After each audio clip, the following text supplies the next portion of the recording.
मेरे सामने ये आज की जो चीदा चीदा खबरें पड़ी हुई हैं that those news, a few news that tell a story and a very alarming story ये है कि ये सामने पड़ा हुआ है कि मेरे गैस वालों ने सुई गैस और सदर्न गैस और नॉर्दर्न गैस एक ने कहा है कि जी ये 10 रुपये वो बढ़ा दें, जो है 200 रुपये पर यूनिट का तकरीबन पड़ जाएगा ये लोगों को खर्चा, और एक ने 7 रुपये का बढ़ावत मांग ली है। टमाटर के बाद पहले टमाटर 500 रुपये किलो था, प्याज भी 220 रुपये 110 से 250 200-250 के ऊपर चला गया है। पेट्रोल और डीजल के महंगे होने का इम्कान है। बताया जा रहा है कि जनाब तजवीज़ आई है कि 2 रुपये 35 रुपये फ़ी लीटर वो बढ़ाया जाए। फिर जो कपास की पहले ख़बर आ चुकी हुई है कि 34% कमी है। अभी बताया जा रहा है कि चावल की एक्सपोर्ट जो है वो भी 28% चावल ने पिछली दफ़ा हमारा फिर भी बचा लिया था। बड़े बुरा ग्रोथ रेट रहा, मगर थोड़ा सा जो ग्रोथ रेट रहा था 2-2.5% वो चावल की वजह से था। तो 28% जो है उसके अंदर कमी आई है। एक छोटी सी करेक्शन आमिर साहब कर दूं, 2 रुपए 35 पैसे है वो जो 235। अच्छा, 2 रुपये 35 पैसे घबरा जाएंगे लोग।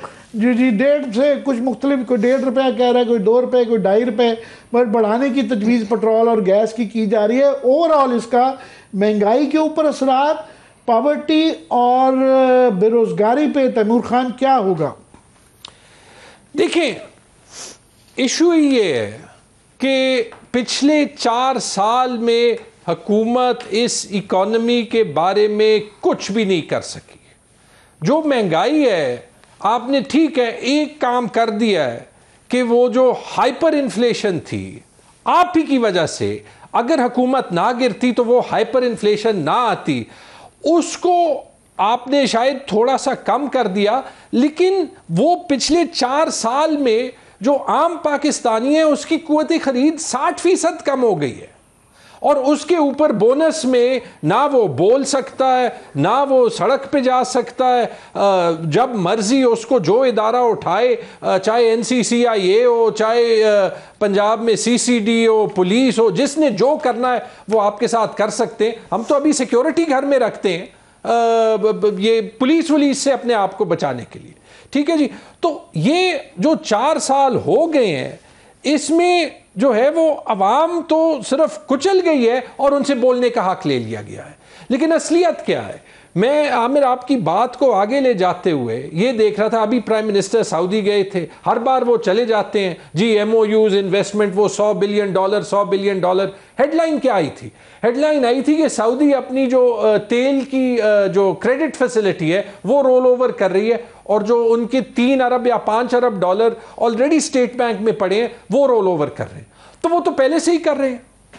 तो अगर हमारी अचीवमेंट ये है कि सिर्फ जो पहले से उन्होंने पैसे दिए वो दे रहे हैं, तो मुझे ये बता दें कि ये इतनी बड़ी सैक्रिफाइस जो हम फ़लस्तीन में कर रहे हैं और जिससे इंटरनली इतने प्रॉब्लम्स हो सकते हैं और उस पर कोई सिंडिकेशन भी नहीं कर रहे, तो क्यों कर रहे हैं? मुझे ये बता दें कि जो ये सारे लोग दिन रात इमरान खान को पाकिस्तान का डोनाल्ड ट्रंप कहते थे, शहबाज शरीफ, एहसन इकबाल, क्या नाम है अपना, ख्वाजा आसिफ, एक एक की ट्वीट्स पढ़े हैं ना।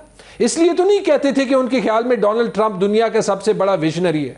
जो अभी वो सबसे बड़ा विजनरी हो गया, या जो उनको जो बार बार मिनरल्स और क्रिप्टो करेंसी और ये सारी बातें हो रही हैं, तो अभी तक बता दें कि अमेरिका से कितनी इन्वेस्टमेंट आई है। आपकी जो सबसे बड़ी अमेरिकन कंपनी मुल्क में थी प्रॉक्टर एंड गैम्बल, वो तो छोड़ गई है पाकिस्तान। आप अभी एक कोई वो एप्पल की 1 दर्जन के करीब जो है मल्टीनेशनल चली गई हैं, गोल्ड टैक्स बंद हो गई है। और कल परसों मुज़म्मिल असलम साहब हमारे प्रोग्राम में एक बम फोड़ के गए हैं कि उनकी इतला ये है कि 3 और पाकिस्तान के क्लोथिंग के बहुत बड़े ब्रांड जो हैं वो शायद बैंकरप्सी डिक्लेयर कर दें। और ओवरऑल जो ये तो बिट्स एंड पीसेस मैंने मुख्तलिफ खबरें बनाई हैं, मुझे वर्ल्ड बैंक का जो थ्रस्ट है रिपोर्ट जो उन्होंने कल परसों इशू की है, उन्होंने कहा जी आपका पाकिस्तान का मॉडल ही, इकोनॉमिक मॉडल ही गलत है।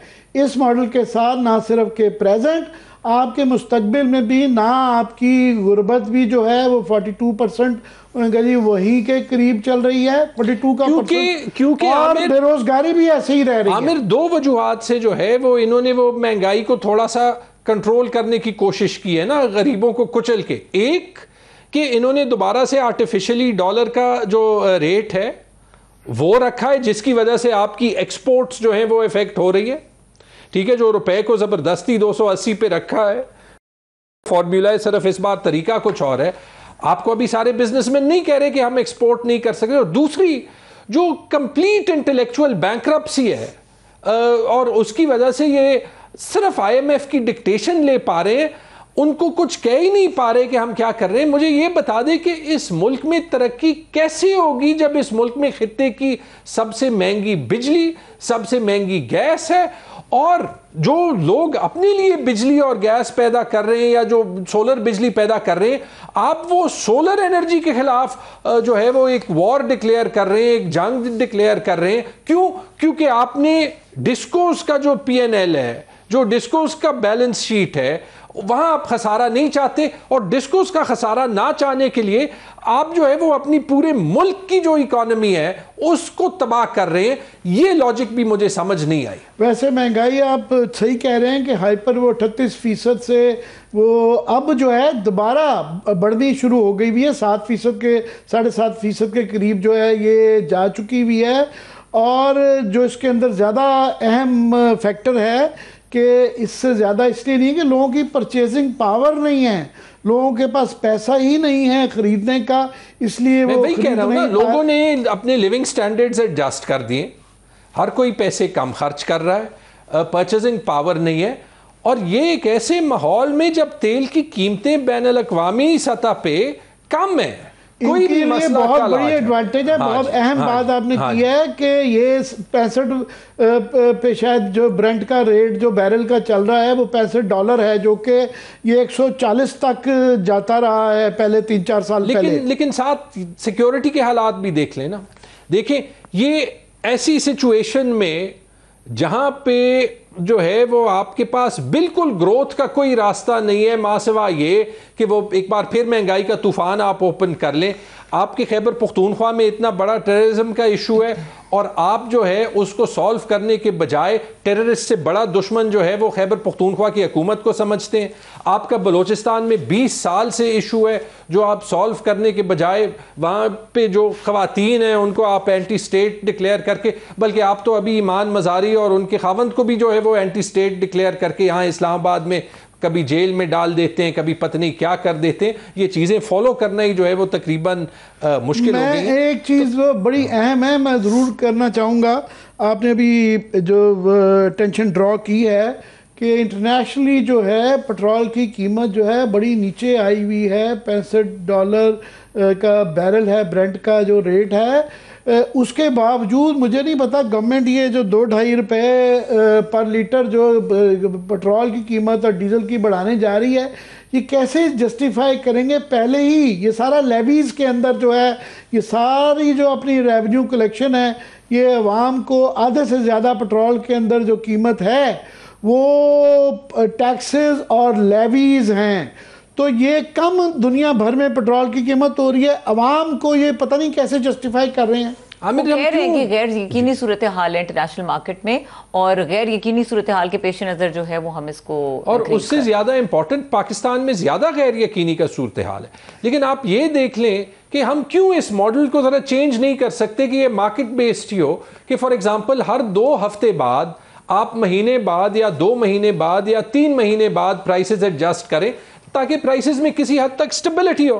ठीक है, पहली बात। या दूसरी बात, आपने टैक्सेस की बात की, उस दिन मैंने जो एक स्पोक्समैन है फाइनेंस मिनिस्ट्री के, उनका इतना अहमकाना बयान सुना कि जी जो तनख्वाहदार तबका है वो तो टैक्स देता ही नहीं है, मतलब कि तनख्वाहदार तबके का जो टैक्स है 545 बिलियन डॉलर, 545 अरब रुपया। अब ये बात सुन लें, आपको पसंद आएगी क्योंकि अभी खुद मैंने पत्नी जो टैक्स का बिल दिया है, मेरे आंखों में आंसू आ गए थे। लेकिन चूंकि टैक्स देना जो है वो देना पड़ता है, वो देते हैं, लेकिन ये मुझे नहीं पता कि वापसी में क्या मिलता है। लेकिन हमारा तो आपको तो देना पड़ता है, हमारा तो एड सोर्स कट जाता है। देखें आमिर, ऐसे है कि जो आप ये देख लें, जब उन्होंने कहा, जो उन्होंने ठीक कहा कि जी जो तनख्वाहदार तबके का टैक्स तो सिर्फ ओवरऑल रेवेन्यू का 5% है। भाई तो अगर 5% है, आप मतलब 13,000 अरब में 12,000 अरब में 500 अरब को 5% करार देते हैं, तो फिर तनख्वाहदार तबके का आधा कर दें ना। 500 अरब के बजाय ये 300 अरब आप कलेक्ट कर दें, 200 अरब तो किसी और बड़ी ब्रैकेट में किसी और लॉबी को डाल दें, एलीट को डाल दें, फिर ये गरीब तनख्वाहदार तबके को क्यों ठोक रहे हैं?